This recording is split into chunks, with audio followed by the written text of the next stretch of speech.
लोग, चाहे वह किसी भी उम्र के क्यों न हो, कई हफ्तों के बीमारी के बाद भी वो महसूस कर सकते हैं कि वो ठीक नहीं है। कुछ लोगों में एक जैसे अलामत होते हैं। इनमें थकान, सांस लेने में दुश्वारी, खांसी, जोड़ों में दर्द, सीने में दर्द, काम में तवज्जो न दे पाना, सोने में मुश्किलात, मसल्स में दर्द, सिरदर्द, तेज धड़कन, खुशबू या जायके की हिस का चले जाना, परेशानी, बुखार, चक्कर आना और किसी भी ज़हनी जिस्मानी सरगर्मी के बाद सूरत हाल का खराब होना शामिल है। कोविड-19 न सिर्फ फेफड़ों को मुतासिर करता है बल्कि जिस्म के कई आज़ा को भी नुकसान पहुंचा सकता है। आज़ा को यह नुकसान लॉन्ग टर्म सेहत के मसाइल बढ़ा सकता है।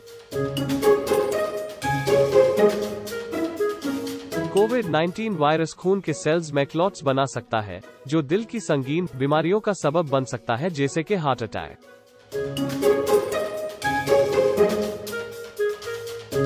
कोविड-19 से ठीक होने के बाद लोगों को फेफड़ों की कई बीमारियां हो सकती हैं। लोग कमजोर और थका हुआ महसूस कर सकते हैं।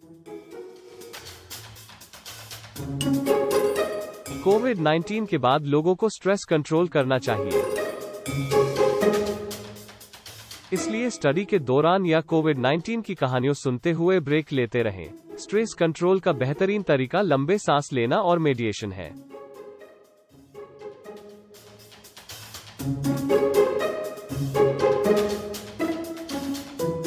लोगों को कोविड-19 के बाद अच्छा खाना खाना चाहिए।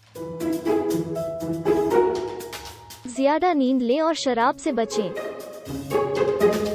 कोविड-19 से सेहतयाब होने के बाद ऐसे सरगर्मियां शुरू करें जिससे आप लुत्फअंदोज हों। लोगों के साथ अपने बातें शेयर करें।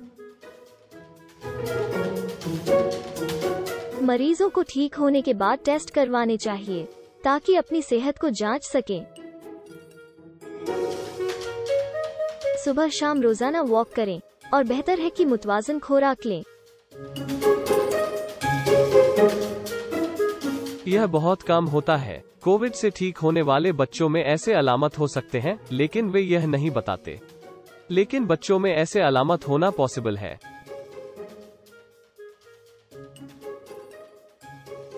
डायबिटीज वाले या बिना डायबिटीज वाले लोगों में अक्सर शुगर लेवल बढ़ सकता है, जिससे डेथ रेट बढ़ जाती है।